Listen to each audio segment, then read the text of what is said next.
Amen. Okay. So we are going to start. So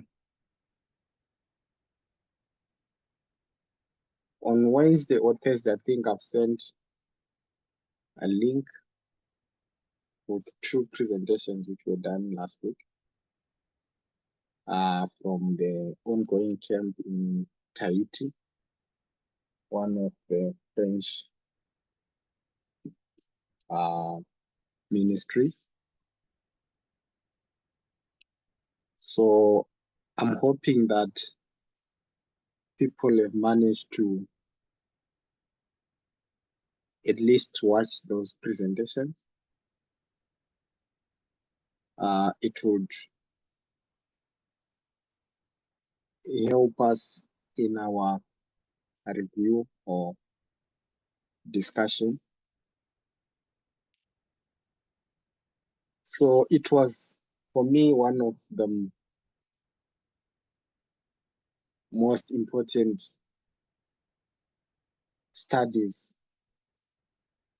in the sense that it's not something that was new, but as we have come to this dispensation, the understanding that the message of the Sunday law is opened up, showing us the way marks. We had some things that we were not clear about in terms of our understanding. And as this is leading us to review some of the old material or old studies that a lot of familiar information, it's amazing that we are still seeing new information or important layers in the same studies that we have done in the past. And in doing that, it's actually clarifying our position in what we are supposed to learn this time period.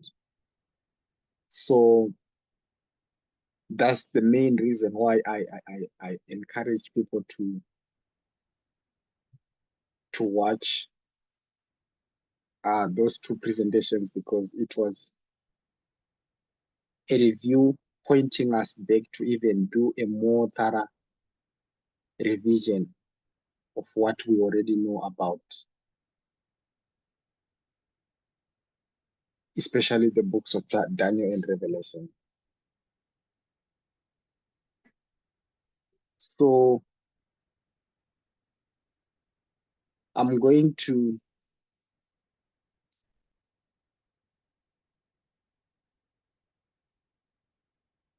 allow this discussion to be more of an interaction, so that we can all be benefited together.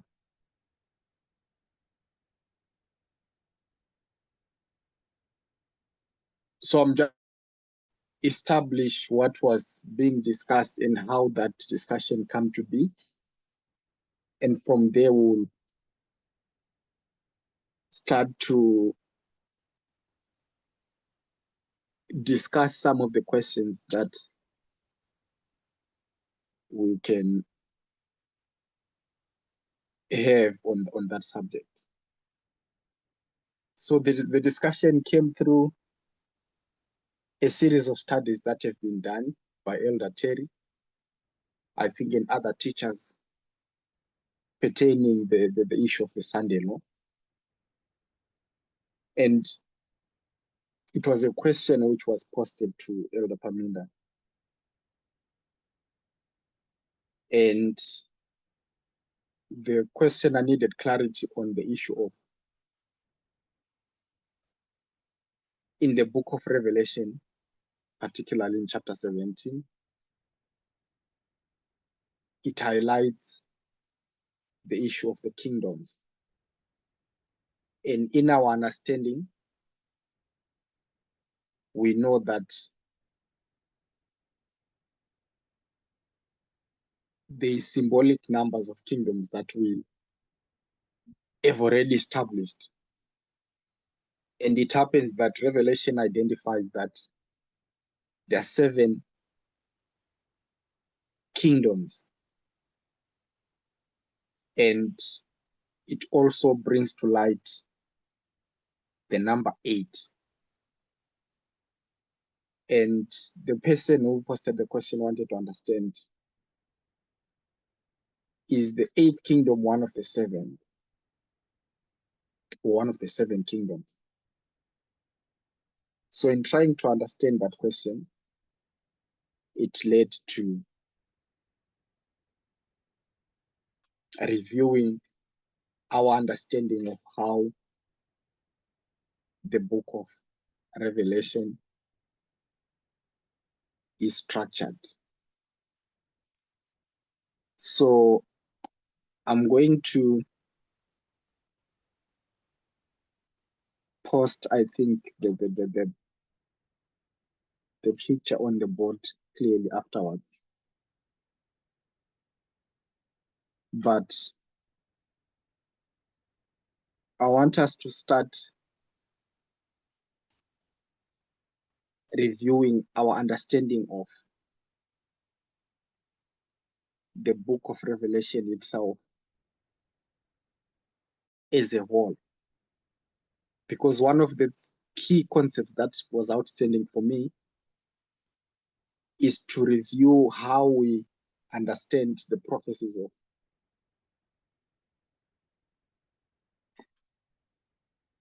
of Revelation in relation to the prophecies of Daniel. So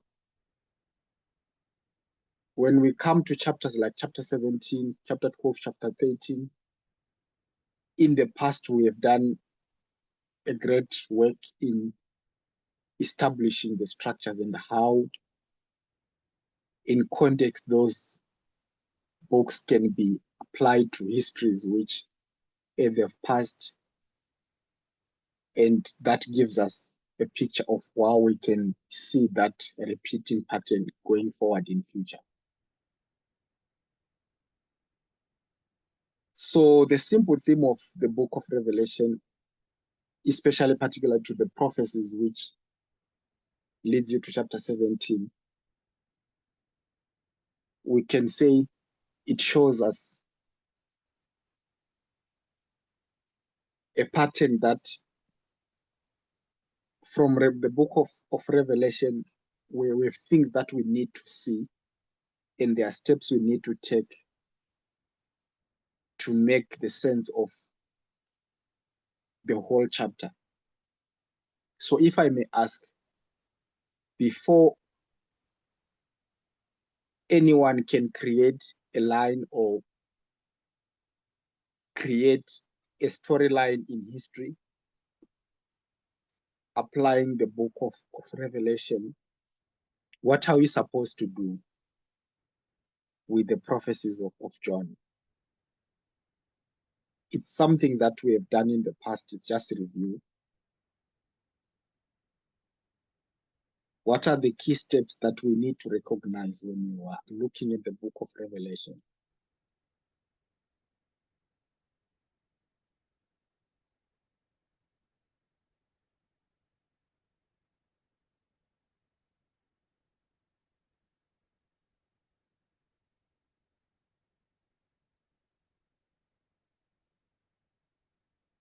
Anyone in the chat can just open their mic and share their thoughts.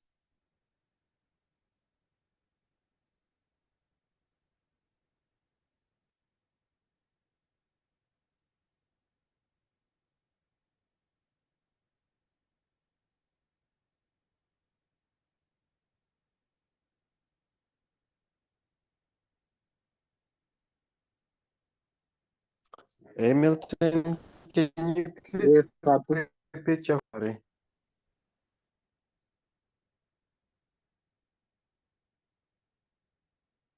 No, I was saying that can you Tatu, please repeat the question? Okay, was I audible from the beginning? Yes, you're audible. It's just that it was on my side. Okay. So I'm saying before anyone starts to apply or create a storyline about the prophecies in the book of Revelation, there are certain steps you need to take, or there are things that you are going to notice which requires you to do some certain basic steps to make sense of the prophecies in the book of Revelation. From Revelation 13, 4, 13, 17. So I'm asking, it's revision, it's things that we've done in the past. What is it that we are supposed to recognize before you start creating any storyline or applying any history?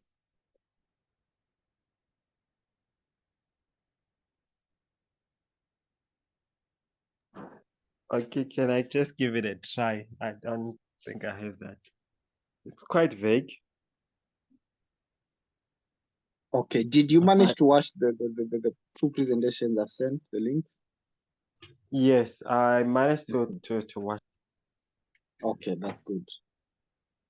I think it's because of they're interlinked. You cannot separate them. They are joined one to another. Can you repeat, Tato? Sorry. Oh, I was saying that you said from Revelation chapter 13, or what I was saying is that from Revelation 13 to 17, they are actually interlinked. Yeah, like they are telling a story, but then it's gonna tell a story in different way. One will say a story like this, one will say a story like this, but then they are speaking about a one story, but they're just interlinked. Okay, so for example, which story would you attach to them? The story of the 1260, they are actually it's connected, and the story of the woman, it's also connected because the 1260 is about the woman. So you have the woman in chapter 17, and then you will have during the 1260. Okay. Someone else who can have their thoughts?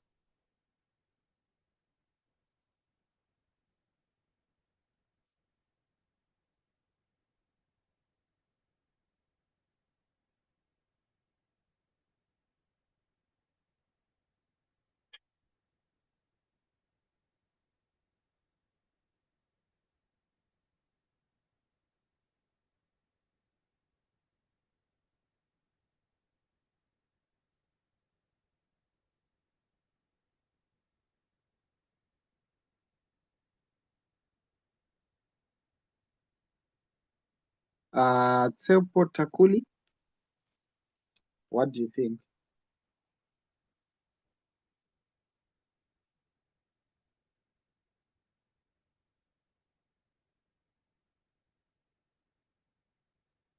Hello, Milton.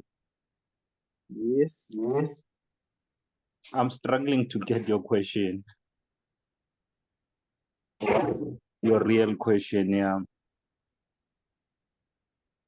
Okay. Okay. So if you have watched the presentations that Elder Paminda did, you managed to watch or not yet?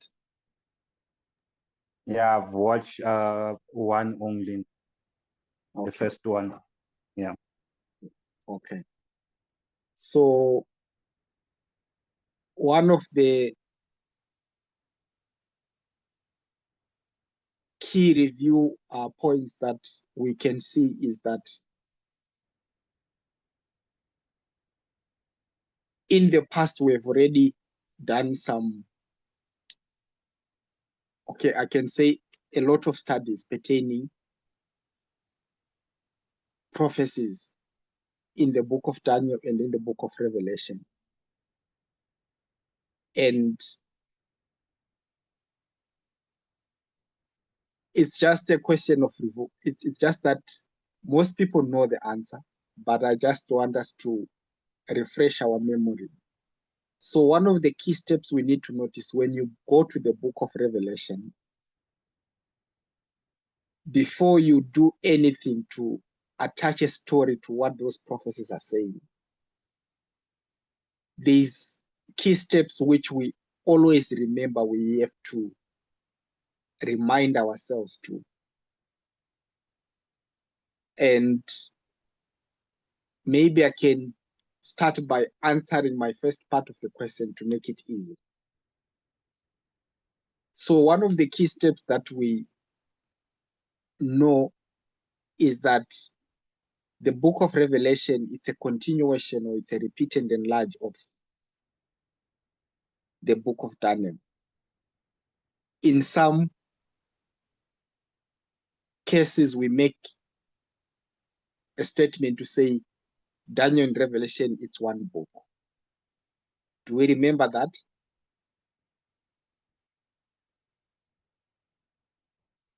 I'm sure we all do. And what that key step does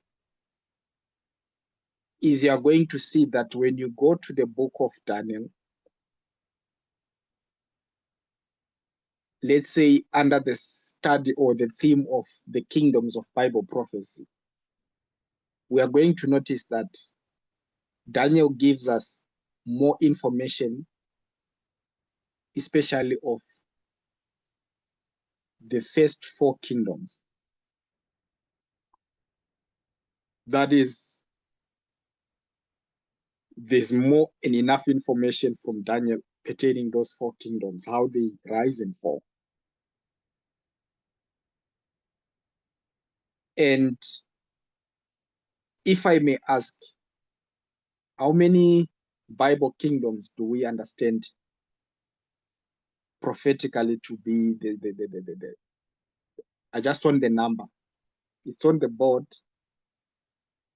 but I'm sure we all know.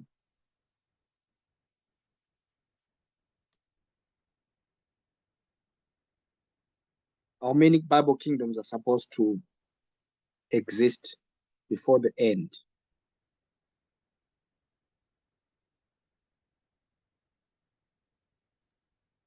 Seven kingdoms, Milton.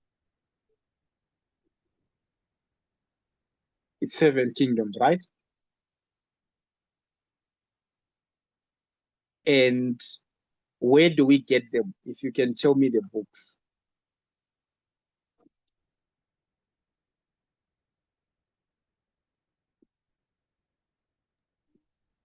I think it's Jeremiah 21.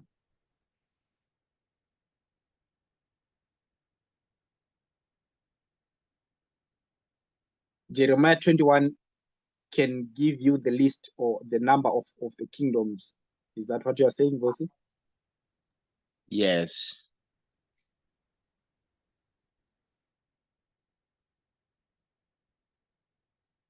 Okay, Grace, you want to say something?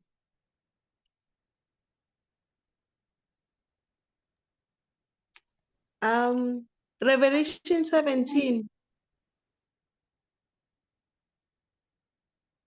Revelation 17 gives us how many? How many books can you identify from Revelation 17? Or kingdoms? 7 kingdoms.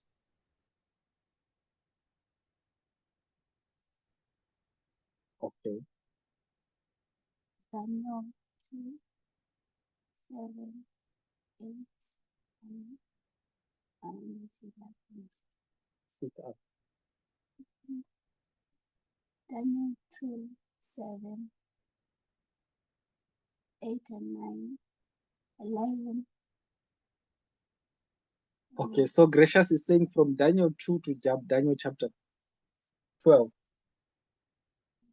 or 11. 11.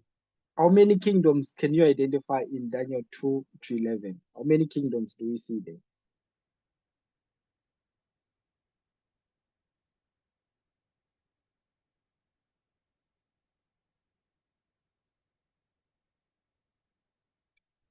Vusi?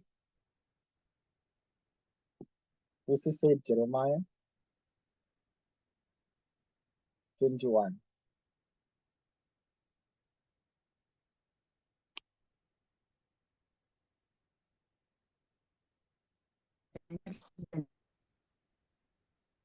Someone is speaking?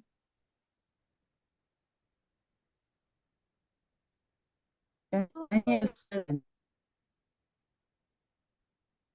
can't hear, it's breaking.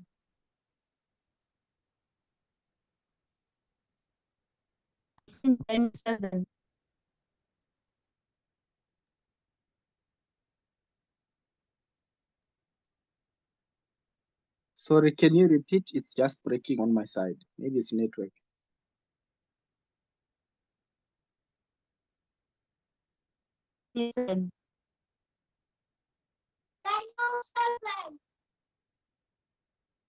So in Daniel 7, how many kingdoms?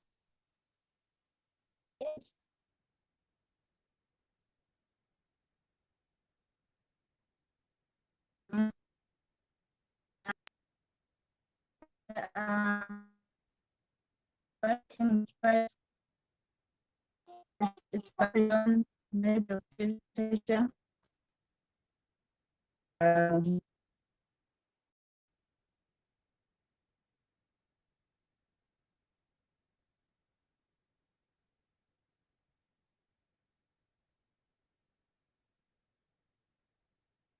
It's breaking on my side.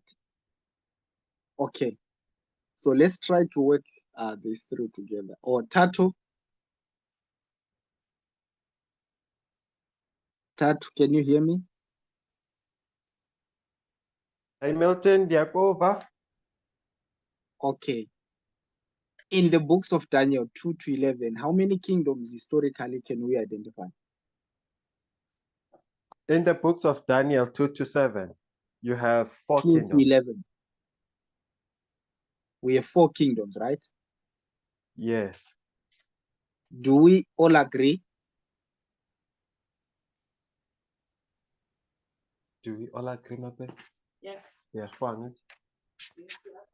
Do we all agree? Hello, Milton. Yes. Yes, no. I can say it's 4, but I see 5 because the Rome is separated into 2. We also see it on Daniel that we have pagan and papal Rome.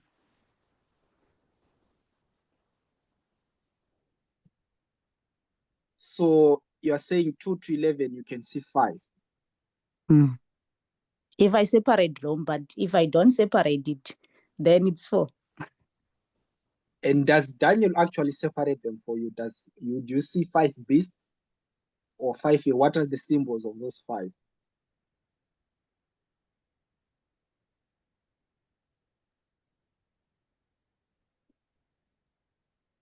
No, I 2 see to 4 11. beasts. Little on. And Temple? then the... Oh, sorry, finish, no. No, I was saying I see 4 beasts, but there's also that little horn. What is it doing there? But yeah, let me just stop there. Okay, let's leave the Okay. horns out. Let's just deal with the beasts. Oh, the beasts, they are 4. Okay. Temple, you were saying something? No, you were asking the symbol of the 5th kingdom. So I was saying little horn. But now Which I is on understand a your beast, question. right? Yeah, you just want the beast. So if you are talking about the beast, it will be 4.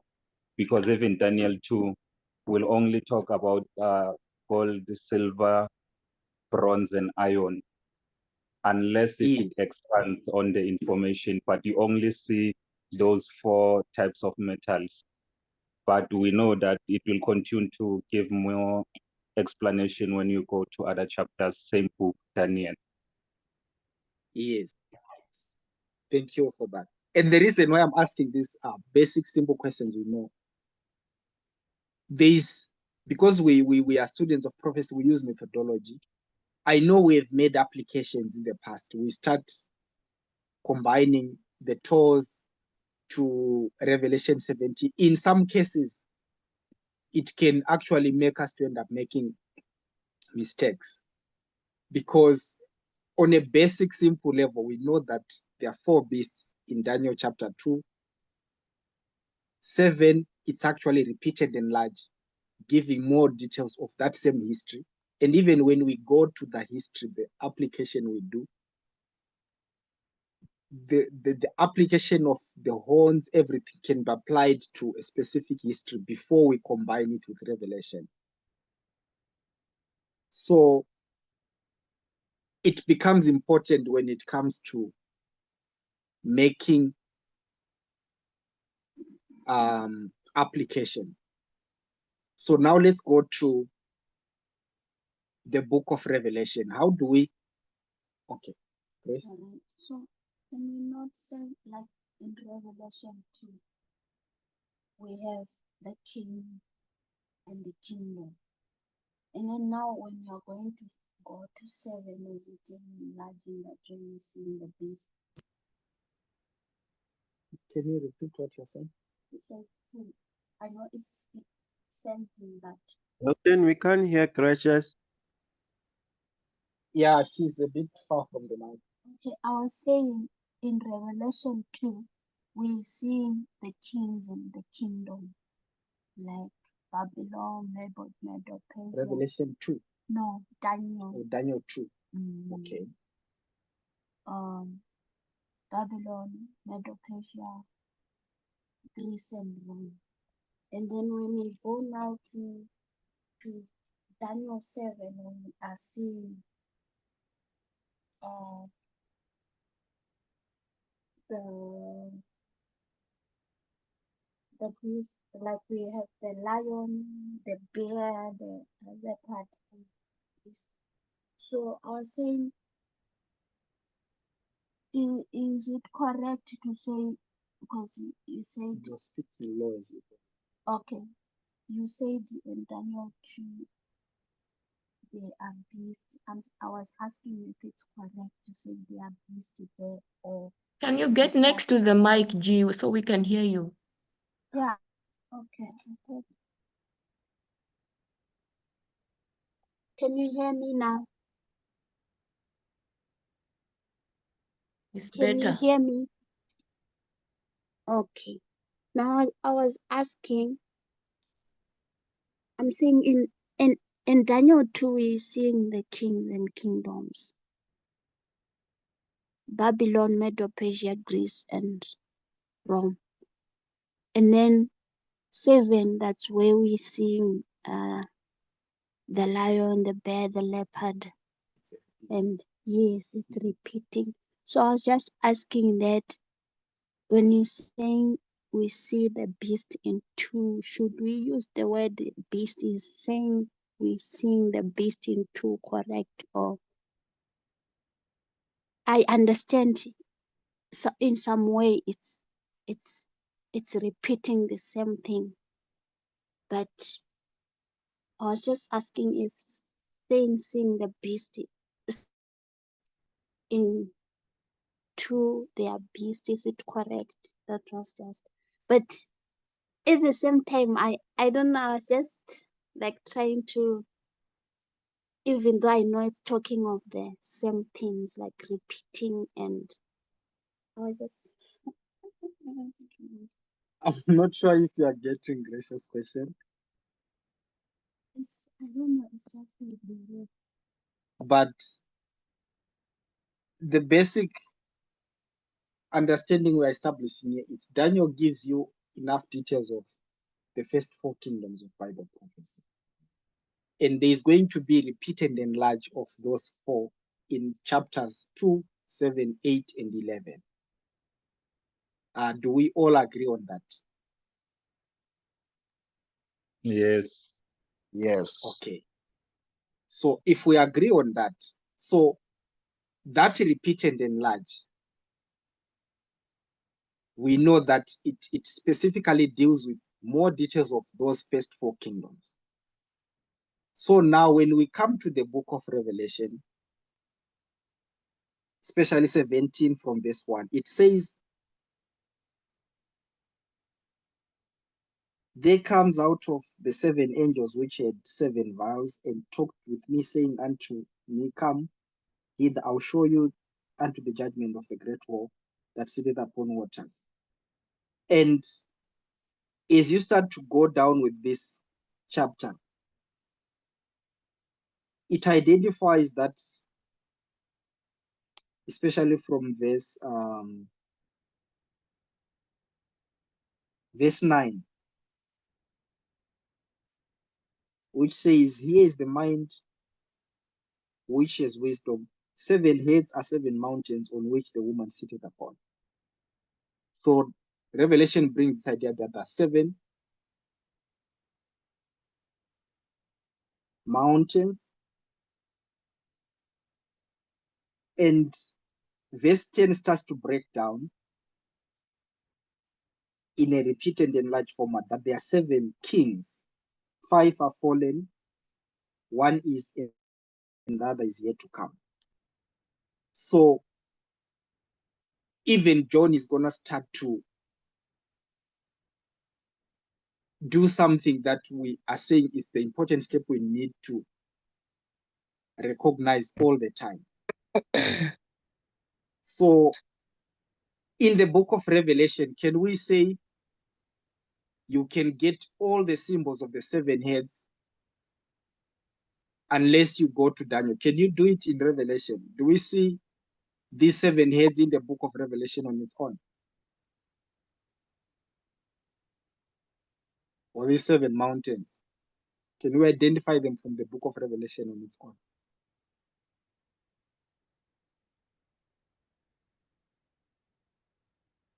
Vusi?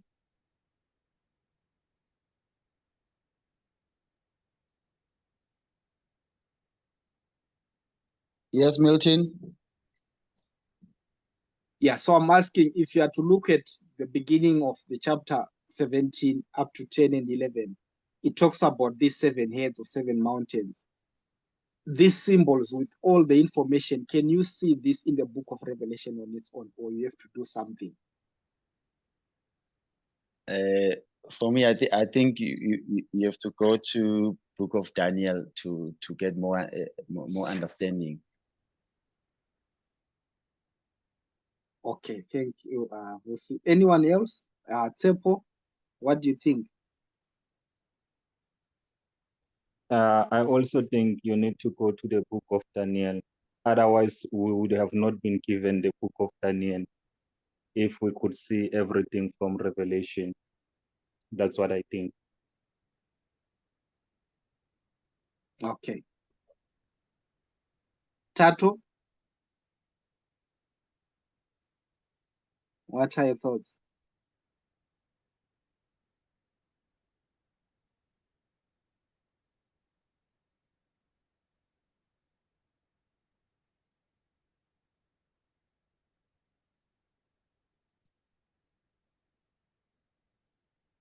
Nombo?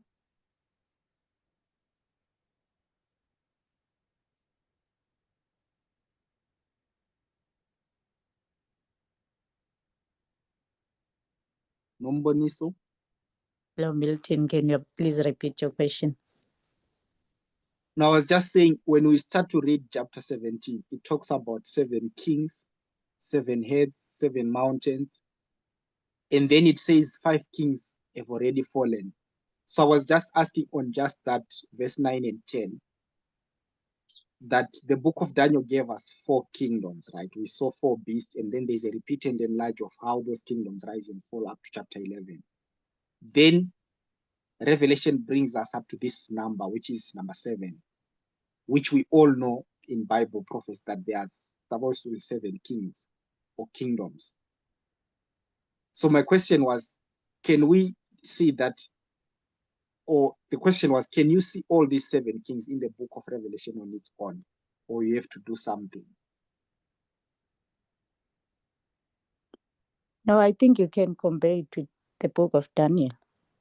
Yes. To get more understanding on the 7 kings, because I don't think you can really see them all, like when it comes to Revelation only. Yeah, I Okay. think you can go to Daniel, yes. All right. So as part of this review, we are going to see that that becomes the key step number one. That for us to understand the book of Revelation, you have to combine it with the book of Daniel. And once you do that, it's gonna makes it easy for you now when you want to start to establish the time. When are these things happening? So we know if you are to go to the book of Daniel and you want to see the beginning of the fulfillment of these prophecies, I think someone mentioned the book of Jeremiah before. You can easily create storylines and histories and structures where you can apply when did Babylon came into existence, the time, and how it came to its end when the second kingdom rise. All that work has been done in the past.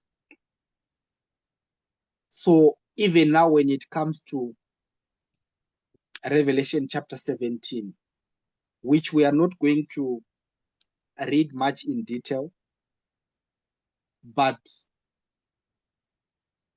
you will be required to establish the time when this chapter begins to fulfill. So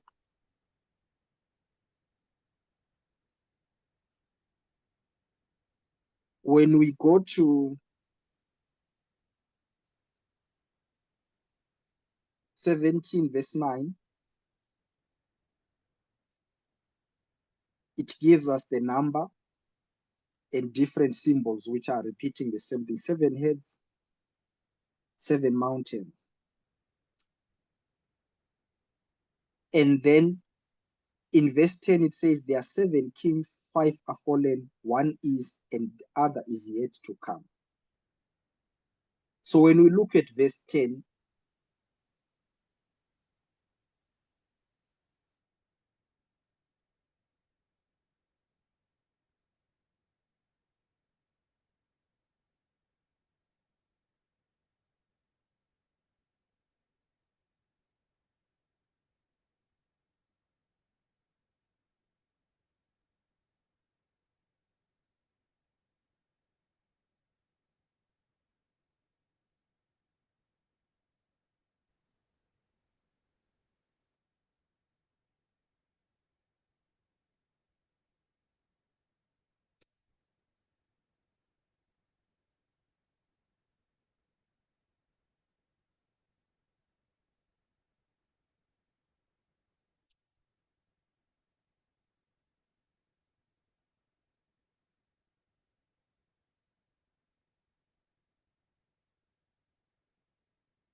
I was just kicked out in for some sake. I think it's network.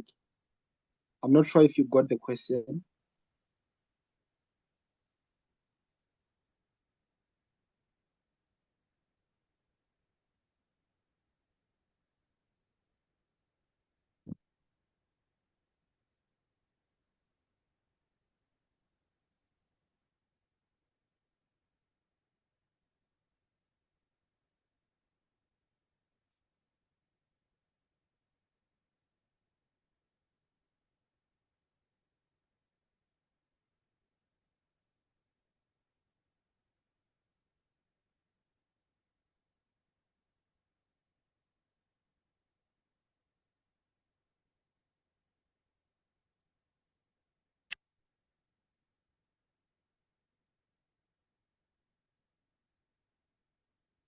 Hello? Am I audible? Yes, you are now back. Sorry, I think I was just kicked out for some few seconds. So my question was like, when you come to the book of Revelation, particularly chapter 17, we have already done the few basic steps in understanding that you can combine this story with the book of Daniel. So when it comes to verse 10, when it says that there are 7 kings, 5 are fallen and 1 is, and the 1 is yet to come, it gives us the element of time. So I'm asking this, after establishing that we have to combine the story of Daniel and the story of John, where can we place the beginning of this prophecy? I think we already know. It's just a review.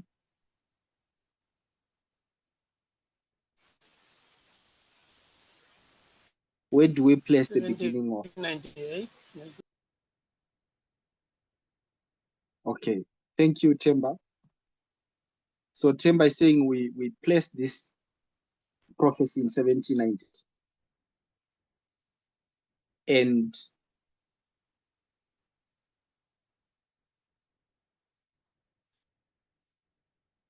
when we do that, there is certain words which helps us to actually establish this pattern. So I'm just gonna read verse 10.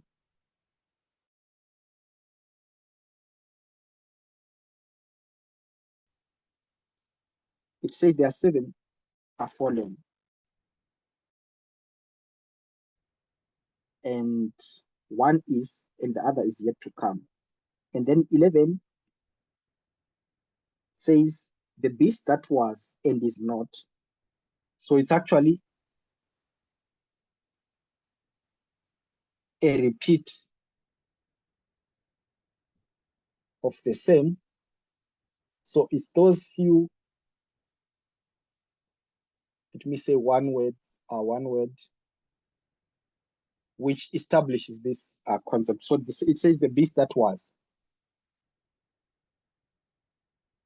is not,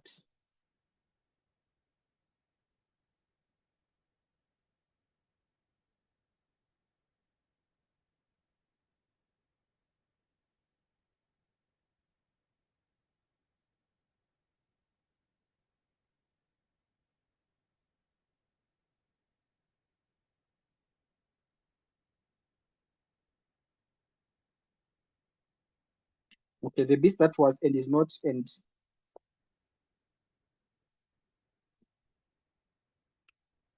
something says it actually goes into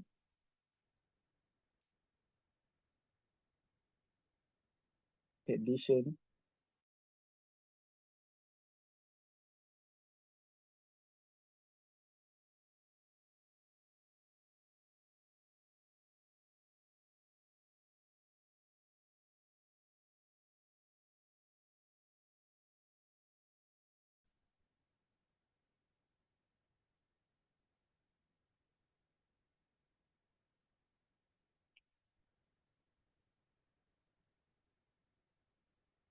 And then it says in verse 11, and the beast that was and is not, even he is the 8th and is of the 7, goeth into perdition. So how do we understand verse 11? 10 says there are 7 kings, 7 mountains.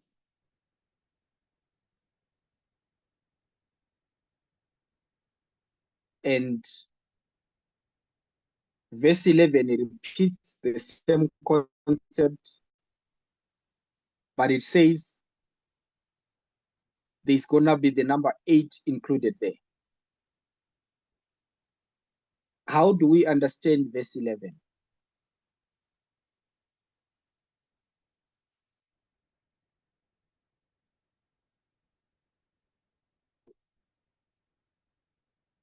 Tato,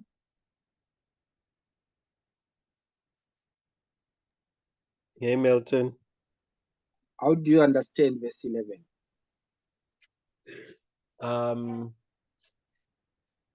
Is that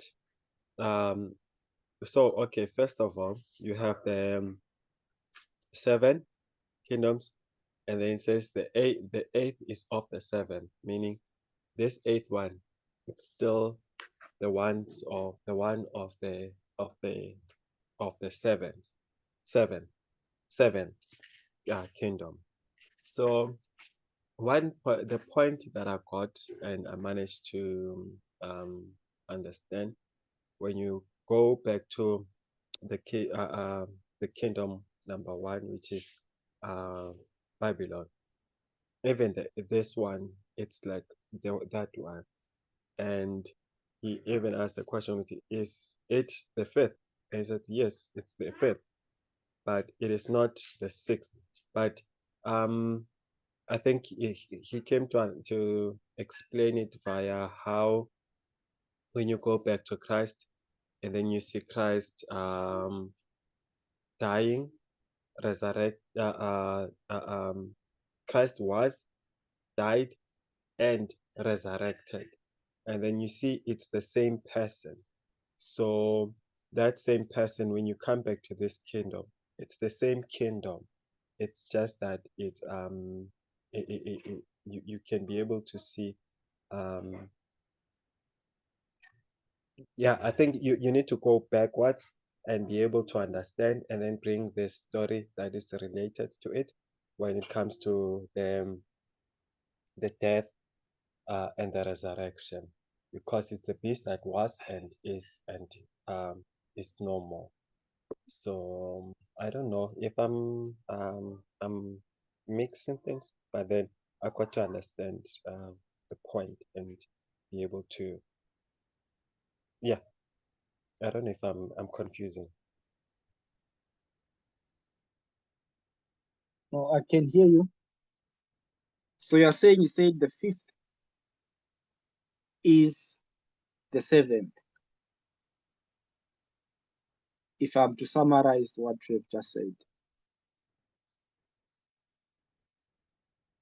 Are the fifth and the seventh the same thing from what you heard? Yes, the fifth and the seventh are the same thing, because something that I did not really I did not think deep about it before. It's that the sixth, it's actually dead, and all along as the study was going on, Which one is dead? that The sixth. the sixth one, it's not, right? Because it's gonna resurrect on the seventh one, meaning the period here, it's not the beast, which it's the fifth one.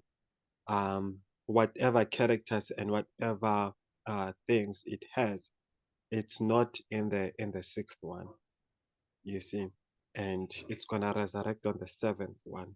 So in my mind, I was just trying to imagine and picture the sixth kingdom through from 1796 to 1989.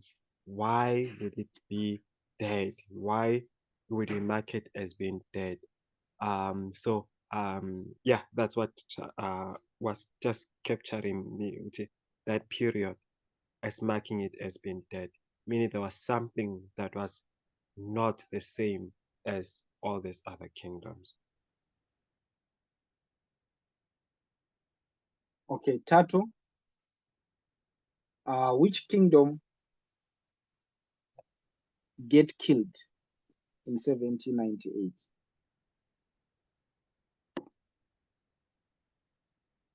It's the same. It's we are tracing a story of the king of the north, right? So it's the king of the north that it's not. Give me the name. It's on those ones. It's the United States speaking. No, the being kingdom like, that get killed in 1798. oh, that gets killed. It's Okay. the papists. The It's fifth Papal kingdom. Rome, right? The fifth Papal kingdom. Rome. Yes. So when verse 11 says is not, who is not? It's the kingdom that which just died, which is the papacy. Which just still is talking of the same thing, right? Yes. So during the period of is not, it's saying the kingdom, the fifth kingdom is dead currently, right? and Yes. it is yet to come. Yes. So is the seventh purple Rome? The seventh. So before, Mhm. that's the understanding. I also had that kind of understanding. So it was a literal view that you have the fifth kingdom as the papacy, and then at the end of the world, or the seventh one, it's gonna be papal Rome, or at the end of the world, we just say it's gonna be the papal Rome. But Mhm. you see, it's a view of prophecy. You see, Mhm. and you have papacy here, therefore you're gonna be having papacy here. So it's not the papacy in simple short words. Okay. Thanks, Tato. Uh, do we all see what Tato is saying? Anyone else who have a different thought?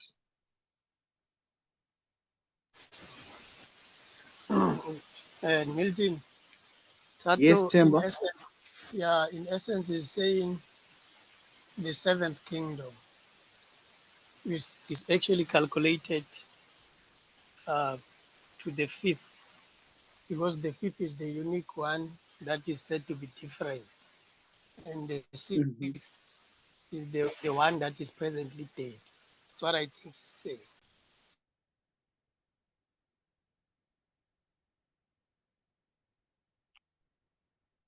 Okay. Anyone else with a different view or thought?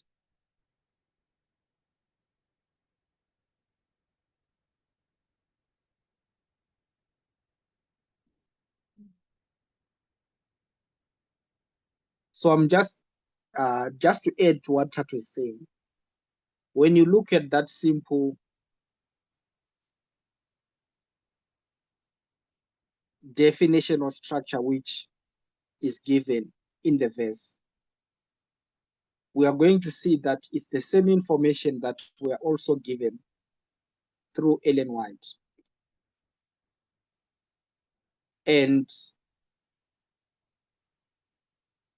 for most of our foundational growth from 1989, when this movement is established, I think we've moved with this view for quite a long time that the fifth kingdom dies and it's gonna reappear in future. And when you take that literal application in that simple manner, I think we can see that it creates some problems that we cannot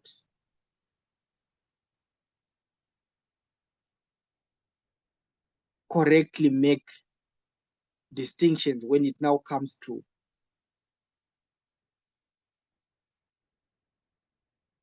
the proper, I can say, particles of the seventh kingdom. One of the problems is that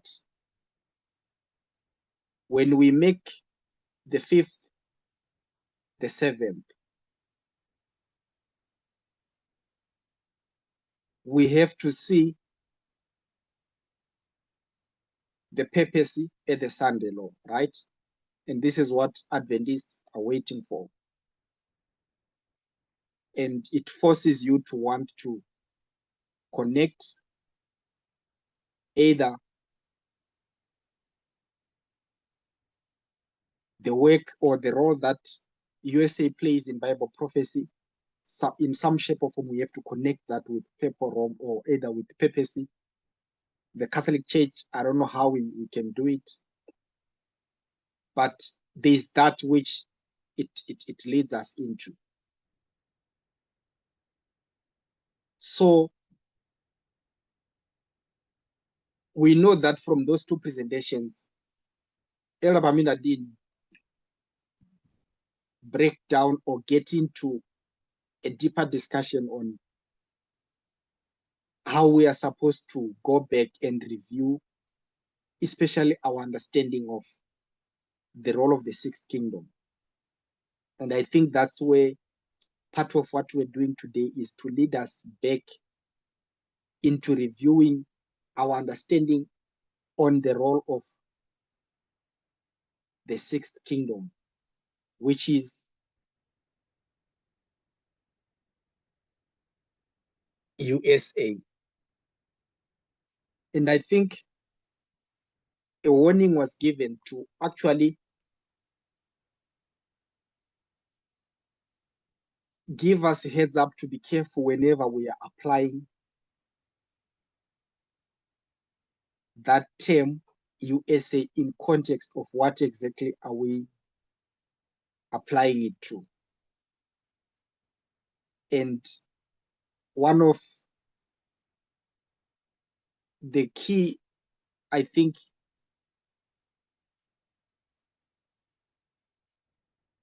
steps that we can, what that can help us to review, partly I think even Curtis highlighted when he was doing his study on how democracy dies. In particular, he was highlighting the history of the United States, its institutions, the written laws, the unwritten laws, and the norms which have held the whole institution together.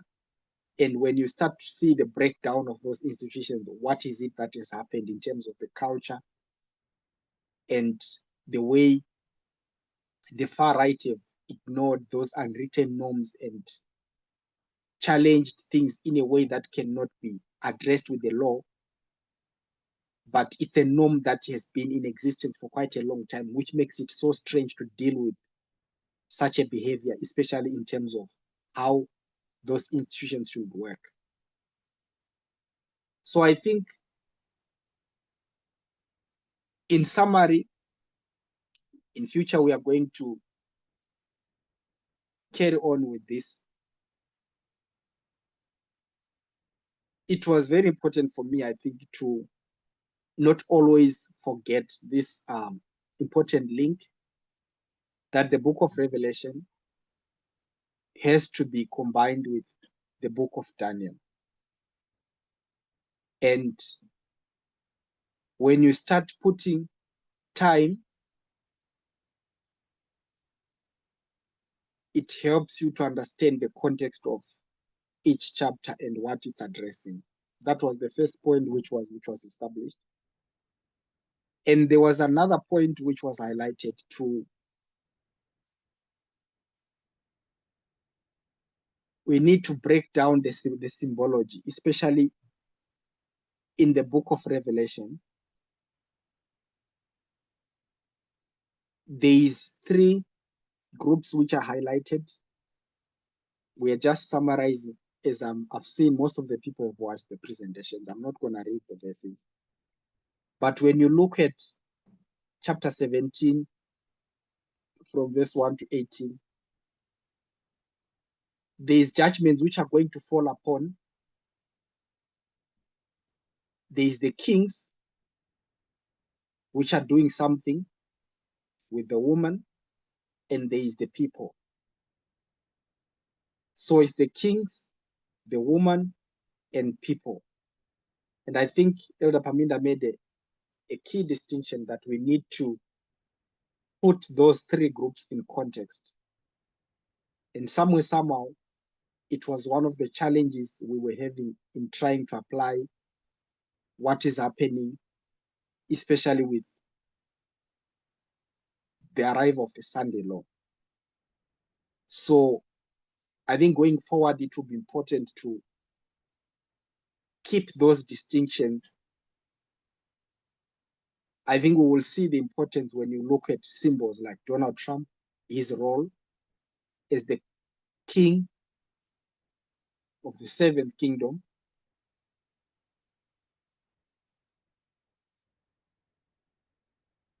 it becomes really important to not overlay or mix those symbols in trying to understand certain events. And I think the other important highlighter which was made was to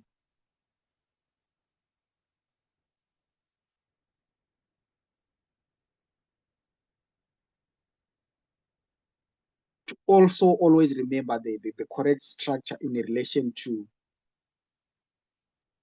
the time these kingdoms existed. So, for example, when you come to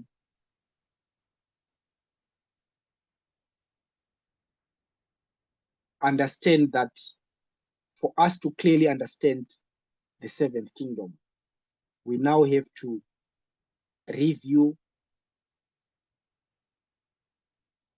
the dynamics of the sixth kingdom, how different it is from the other five.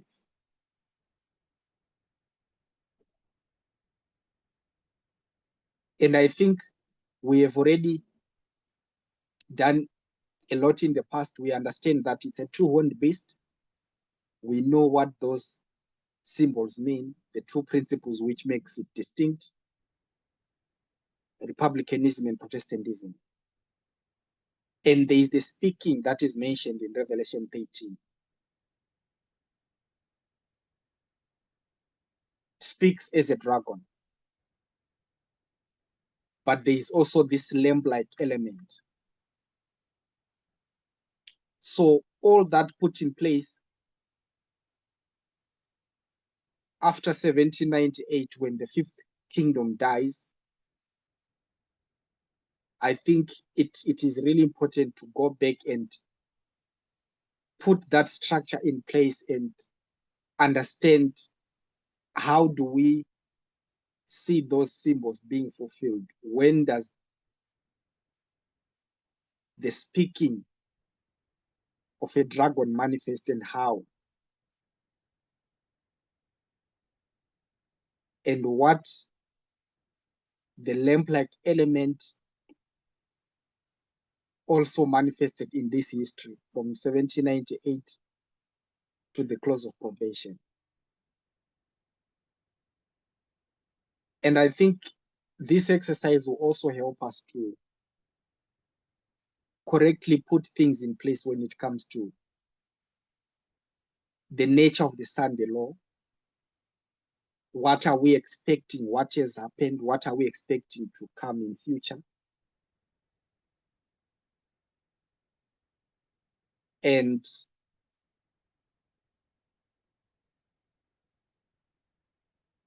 it's gonna make it is going to make our life easy, not to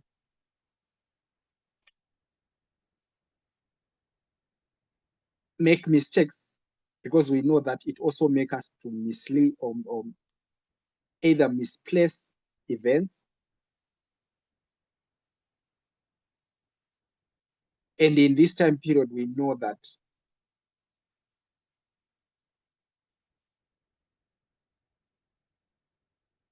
with this that I've mentioned, the distinction of these three groups, when it comes to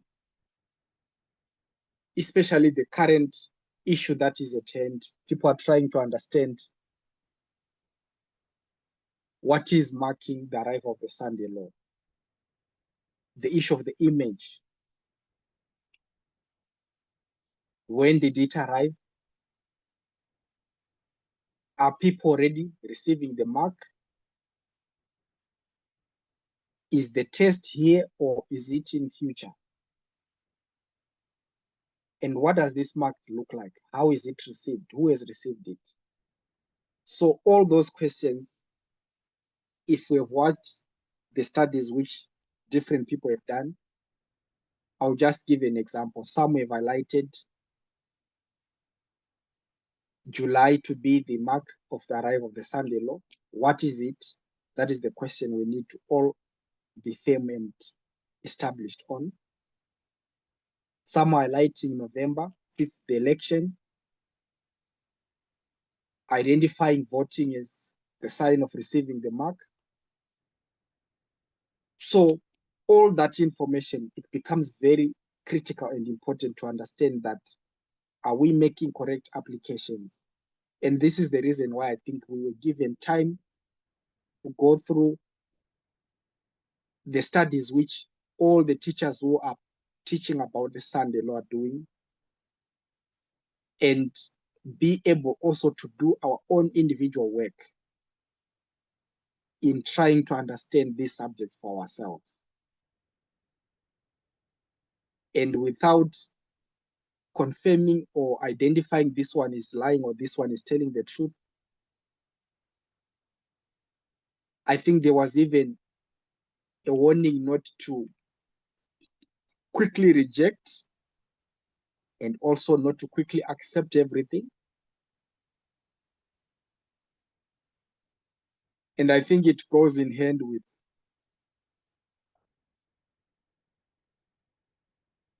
not also being threatened by, I know in the past we had this idea that we are able to identify wheat and tares. We made some applications on that. And in most cases, when people don't agree or teachers say things that the majority don't agree, we could quickly apply those terms to put away what they're doing. I think this time we were strongly encouraged to not entertain that. But as you can see that there are different views on the same subject and different applications are being made on the same subject. With what we have just done with reviewing the structure of these books, and you can actually see that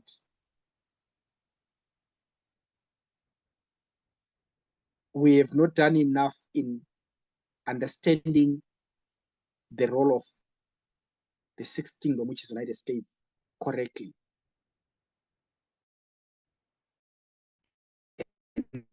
We still have that work to be done, and we can expect more information, which means individual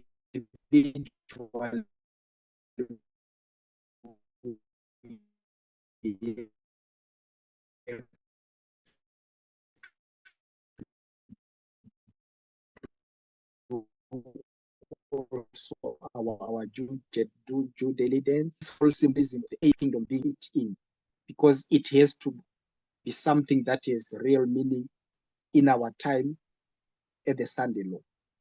So all these symbols have to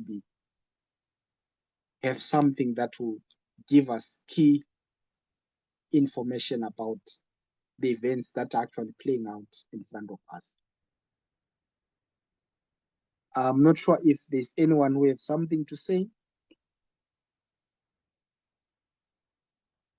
Addition or question before we can Milton, close. Yes, Tato? I have a question, Yes. and it's related based on the line that it's drawn there. Mm-hmm. My question is, what is the subject matter of this line? The This reason, one.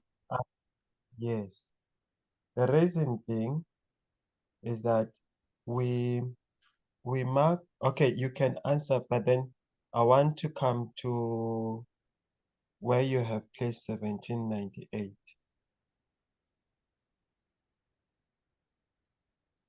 What is the subject of this line?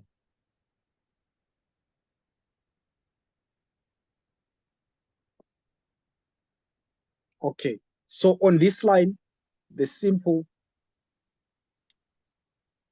I just highlighted there are 7 kingdoms of Bible prophecies we know, right? Babylon, Medo, Persia, Greece, pagan Rome, Papal Rome, then USA, and then the 7th, let me just put a star here. So we know these ones. So the subject of this line came from a question which was asking about the 8th kingdom. Is it one of the 7th? So the answer was yes from that study. But according to this structure and the symbols which are given in the book of Daniel and Revelation, we have 7 either heads, 7 mountains, 4 if you combine Revelation and Daniel. So for you to understand this symbol number 8, you have to do some work using methodology to understand what this symbol means in relation to identifying more information about the last kingdom. Okay. So 1798, it was answering, when you look at Revelation chapter 17, verse 10, when it says 5 are fallen, 1 is, and is yet to come, it gives you the element of time. So you can actually begin chapter 17 in 1790. That's when you see the death of the 5th kingdom, and then the rise of another kingdom or another beast. So it's just the Okay. issue of where do you place 1798 in relation to Revelation 17. That's where you can put it right here. Let me just put it here. So which king is this? Is it the king of the south or the king of the north? The All line of is them, addressed. it's addressing the king of the north. You are right. It's addressed the king of the north, right? Yes. So there were before I was not sure or I was not clear in the years past, as we would say that it's actually coming to 1989, the king of the north is actually the papacy. And it's because of the understanding that we had that the papacy is still going to resurrect as the 7th kingdom, because it's going to be the one that is going to resurrect, right? So what prophecy shows, or what I'm seeing, it's that the United States at 1798 began to be the king, to be labeled as the king of the north, based on the structure. And as it's gonna be coming in its 2 parts, but the thing is that 1798, the king of the north rises up, where else the king of the north has ended, but you mark another king of the north that is rising up. But now with the United States as the 6th kingdom labeled as being dead, how do we make a resolution? I don't know if it's a resolution, but how do we reconcile that now? I'm Or trying is to it a understand when you are saying the 6th kingdom is labeled as dead. What do you mean the 6th kingdom is labeled as dead? or the 6th kingdom is not, but okay, fine, let's leave that one. But Is what the we 5th kingdom who died in 1798. It's not talking about the 6th kingdom. oh yes, yes. Yes. So it's not USA, it's the papacy. the papacy is not. It was as the 5th kingdom, and then is not, it was, now it's dead in this period. And then it says it is yet to come. And then other chapters, if you do line upon line, it says it shall come out of the bottomless pit, or it's gonna rise up.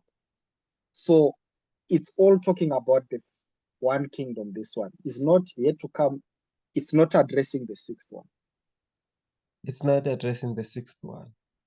Yes. So the was, the is, and is to come, it's actually speaking about the fifth one. Speaking about the fifth one. And then what do we say about the sixth one? What's happening to the sixth one? Is it a, how should we see the sixth one? That's the question which we are now required to go back and clarify some things. Because part of this problem was that Ellen White is going to take this structure in these simple terms and say the fifth is the one which is going to resurrect. So we expect the papacy to reappear and reinstitute the Sunday law and all that, which in the current context we have seen that it gives us problems. It doesn't really come to be.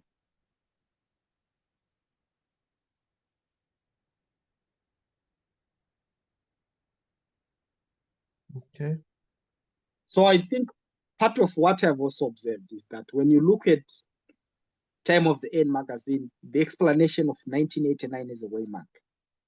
When we combine the arms or the chariots, the horse and chariots, to be United States giving its military might, we combine that with the purpose. I remember, if you review the Time of the End magazine, we said,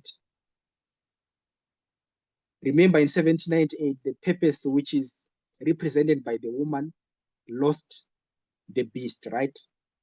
The beast was representing the kingdoms. The seven kings of Europe are the ones which were representing the beast upon which the church or the woman was using to execute its will. So when the beast rebelled against the woman and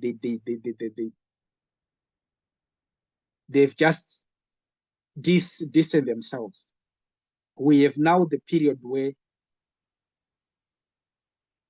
I think in the understanding of Elder Jeff, we marked several periods when the purpose was to find a kingdom which it can establish or uses. But the problem with that, when you look at the structure of Revelation 17, it does not give us a woman sitting upon a two-horned beast. It talks about the woman upon the beast with seven heads.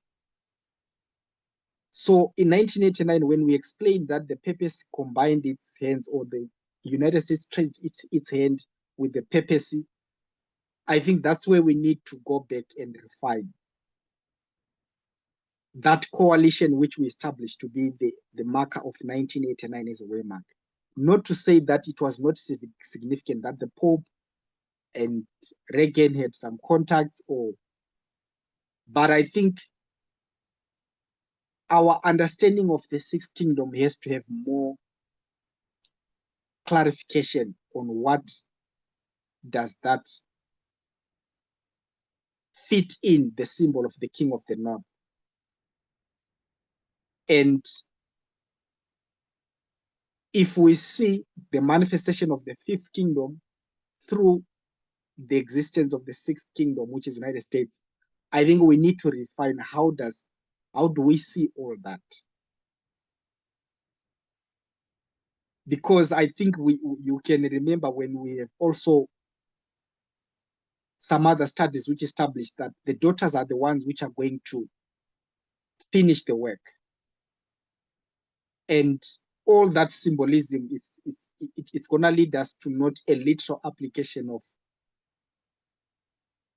the papacy being the Catholic Church leading the world in another direction. So I think this simple application of taking the fifth to become the seventh, it brings issues now to want to combine that with the role of United States in our time. And we have to, I think, refine. Elder Test did a great work in showing the role of the counterfeit and the distinctions which are there in terms of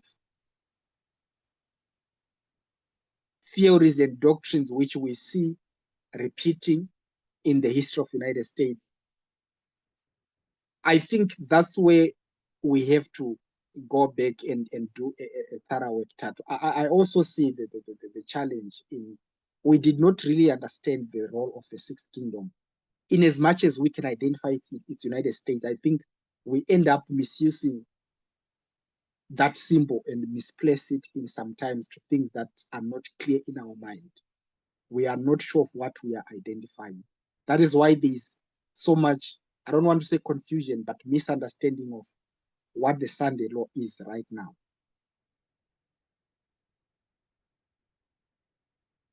Thanks, Milton. Thanks, Tato. I also had the same questions, and when that study was done, I started to have also more questions on, did we really understand the role of the Sixth Kingdom? And how do we see the repeating pattern of the Fifth Kingdom, especially when we talk of this resurrected eighth symbol, which is given in Revelation? I think that's where we need to go back and do a review. Okay, Milton. Yes, Temba. Yeah, with all due respect, could you please draw a line under that 1798, a vertical line that goes down, please? Here. Yeah, no, yeah, there. And then in the middle, draw a horizontal one. Yeah, that goes to the left as well. Going backward. Yeah, that's it, yes. There on your left, upper left, you can write fifth. The one that Here. you just, yeah, fifth there. Then on your right, write sixth. And also write the earth beast, which is the land. There. Land beast. Yeah, the earth beast, which is the land. Just EP lamb, maybe. So what must I write? EP lamb, like the earth beast lamb. Okay. Earth Beast. beast. Lamb. Lamb. Yes. And then down on your left, write the sixth again. Sea beast. Sixth. Yeah, sixth. 1, 2, 3, 4, 5, 6. I must write sixth here. 60 years, and then on the other hand, seventh.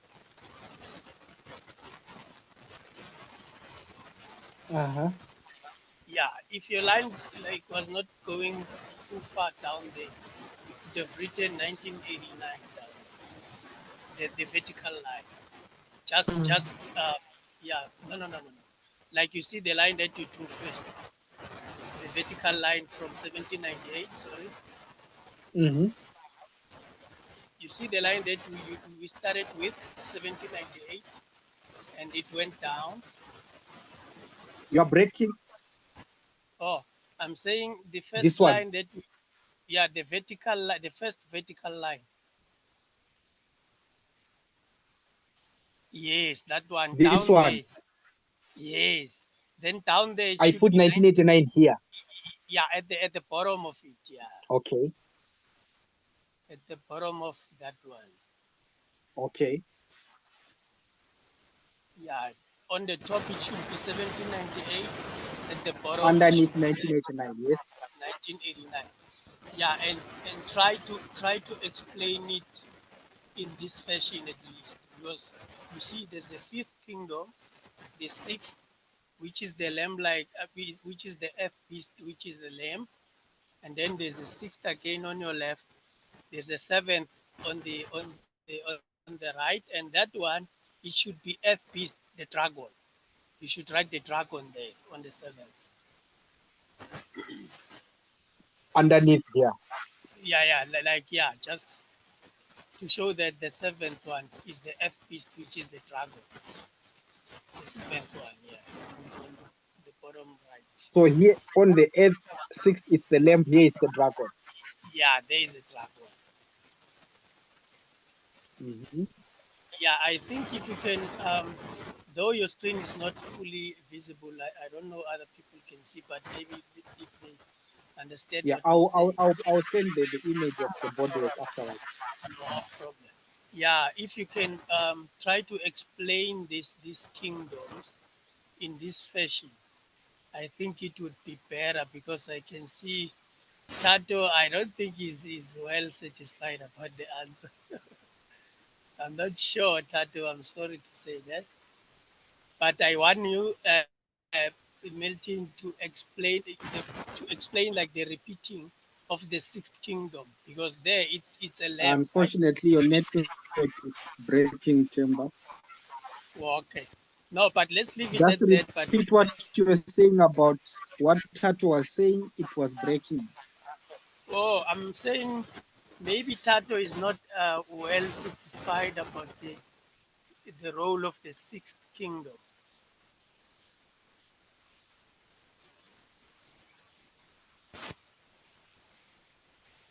Okay. Yeah. So if you can explain the structure of at least the way you understand it, it's quite better this way. Thank you. Okay. I'll take it as a suggestion. We are not going to do it today because of time. But yeah, I think there is a lot of work we need to do in reviewing the role of United States, its distinction, features and marks from the other 5 kingdoms. And also, as you look at the structure which we are given in the book of Revelation, especially when it comes to the judgments, we know that the judgments are in line with the issue of the mark and the separation of the two groups at the end of the world. So it will be very important to keep all that which are saying in mind and remember this distinction, that when God is responding to what is happening at the earth at the end of the world, there is the role which the kings play, the woman, and the people. And I think Elder Paminda made it clear that the kings are doing something. They are committing fornication with a woman, and people becomes victims or collateral damage of that relationship. And I think that's a very critical point to see. And when you look at the current studies which are trying to explain what the Sunday law is, where do we see the image and how is it received, it's clear to understand these distinctions. And I think in our application, as we see the rise of Trump 2016, 2024, in some shape or form, we're mixing these symbols, and it end up making it difficult for us to actually come up with a clear sound position on what exactly are we seeing, because it's because of, I think one point which was made clear was that to make the 5th, the 7th in a simple literal application, it overshadows a lot of information about the 6th kingdom in this play of the 7th. And that's where we need to do our review. And the element of the lamb and the dragon in the United States, we have to clearly see that on the line, 1989 to the Sunday law. I think we have to be clear on seeing that manifestation happening in context. And it will help us to understand what exactly the Sunday law is, what is the mark, and where do we mark the arrival of the test and all that. It's gonna make it much easier. So I know it's not an intentional position that we are in, but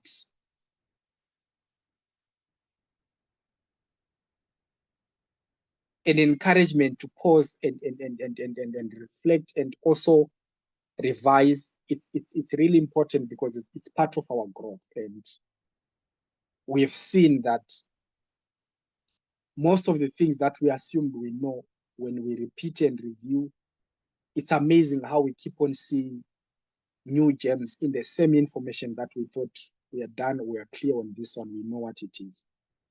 So I think it's the same with this. It's not something to say we have mistakenly not know what the Sixth Kingdom is or what is its role, but it's a matter of putting some pieces together and get clarity, especially on the events which takes us to the close of probation. So I think that was the main emphasis of these two studies. And we are all encouraged to do our due diligence in revising these lines, and in collaboration with those who are committed and who are already doing that thorough investigation of what the Sunday law is. I think together we can all combine our thoughts, and we know how to share our thoughts. If we have questions, contributions, all our leaders are open to hear our thoughts. So that was the intent of this review. If there's anyone with any thought or question before we close. Anyone wants to say something?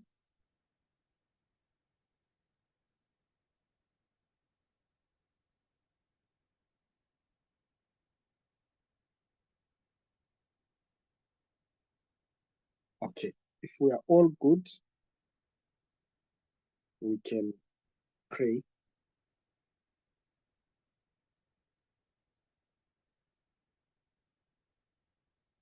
Elder Gracious will pray for us in closing.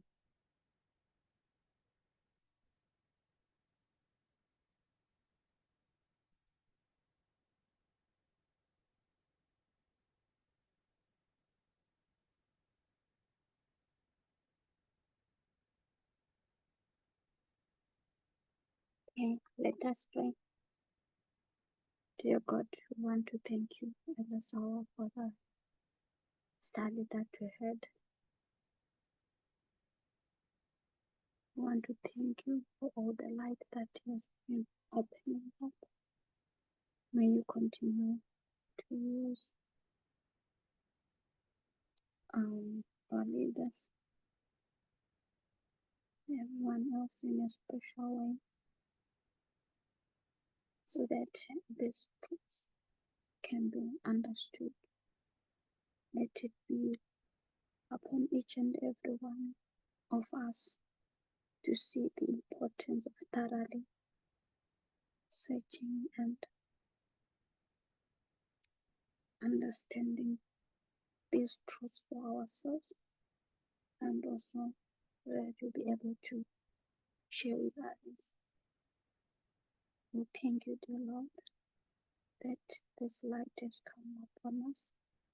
I will pray that we keep on embracing it, cherishing it, and living accordingly until you come and pour out this in Jesus' name. Amen.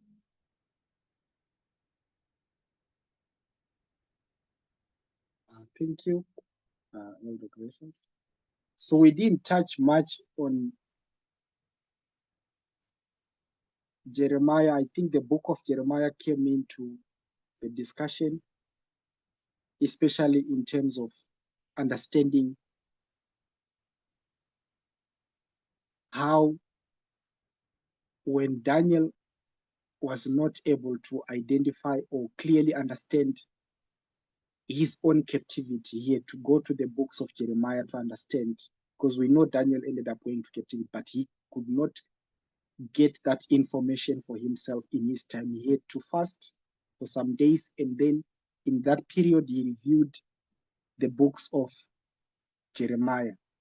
So we know that in the past, we have a clear understanding that we are also represented in prophecy as the Daniels of our time. And it's interesting that we are getting into a crisis, and as history has always repeat, it's not easy to see your own time of trouble, as Daniel had to inquire from the books of Jeremiah. I think we saw the importance of how the judgments on Babylon in the book of Jeremiah typifies how it happened at the end of the world. And it's in conjunction with the kingdom of ancient Israel, which was God's people in that time.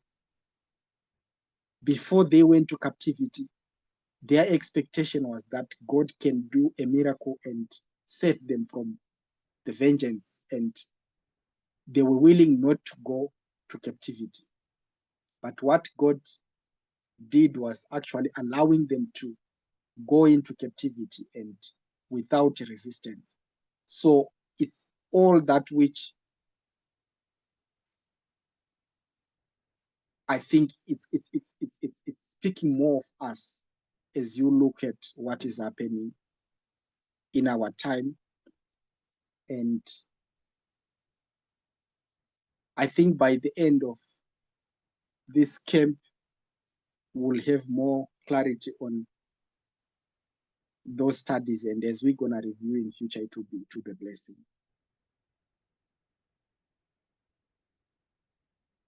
Back to you, Letwin.